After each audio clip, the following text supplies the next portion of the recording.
How can a first home buyer get a real estate agent to work for them? Well, that's a hard one because it's hard because real estate agents predominantly will be more looking at the listing. Okay, so for myself as an agent, it's very hard for me if I don't have the right home for somebody, I can't sell them a house.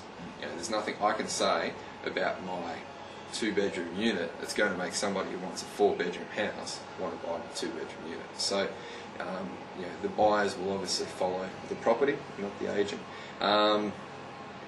Best thing to do basically is just get, you know, get a bit personal. You know, I love the chat. You know, a bit more, you know, straight ledge. You know, have a good chat. You know, throw it out there. Look, I've been looking for a few months now. This is really killing me. I can't. You know, we haven't found anything. Can you help me somehow? Look, generally, if somebody's having trouble, I know myself personally, I'll be more than happy to help. You know, put you on our database or anything like that. Generally, real estate agents aren't very good at following up with people or getting calls back. That's more so the case when you're a first home buyer because you don't have a listing to sell. So you won't get that agent sort of pursuing you. But mind you saying that myself, if I had somebody coming to me asking for some help, can you point me in the right direction? I'll give you all the time in the world. Not only are you a real estate agent, but you've just purchased your first home. So can you give the viewers a few tips of what you were doing? Well, research. So best way to find property is via the internet. Get on to, okay, start from the start. Go to a mortgage broker or a bank, find out how much you got to borrow, right? So we had a limit of $385 that we could buy at to. So basically we knew what we could spend. Next thing was where we wanted to live. Now, we live in Hawthorn already, that's where we wanted to live. We then worked out what we wanted. I preferably wanted something with a bit of a backyard or something like that. So, you know, we were looking for standalone units with a courtyard, ground floor apartments, or, you know, perhaps an apartment with a big sort of open terrace or something. That's crucial. Find out where, how much, what you want, and then it's just a matter of looking for it. Go on to realestate.com, do an email alert, so put in 2 or 3 bedrooms, 300 to 400, Hawthorn, Hawthorn East, Q, or whatever your search criteria, and every day you'll be receiving emails. Just, you know, do this before you're ready to buy, so you start to gather a bit of knowledge about it, a bit of research, and then when you're actually ready, when the banks say, yep, you can go for it, you know what you're looking for, you're not going in blind. There shouldn't be much of a reason to go to open for inspections every weekend doing the research. The internet should be able to do a lot of that for you.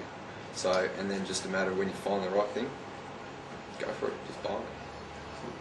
So is there any final tips you want to leave us with today? Yeah, stop listening to your uncle, your mum, your dad.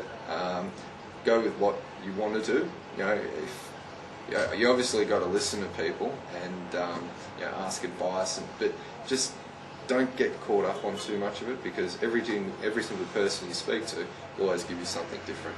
You know, so I guess sort of recognise what you want to do, you know, where you want to buy, how much you've got to spend. As soon as you get those crucial parts, the rest just follows. You just want to make sure you're not buying in a you know, bad area or a derelict area, and you know, and just go for it and go with your heart as opposed to trying to, you know, think, oh, well, what will give you the best capital growth and maybe I could subdivide in the future. Just do it, because the thing is that with your first property, you get your first place, get yourself a home, a primary residence, but you know, after that look into investing or you know, get something, and that's when you really put the, you know, you crunch the numbers and percentages. But as long as you get your first place, then it can all you know, follow from there. So stop listening to people and just go with what you want to do.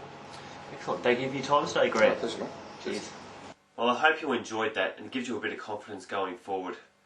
One real big tip when you get started with a new real estate agent is just to give a price range of what you're looking at.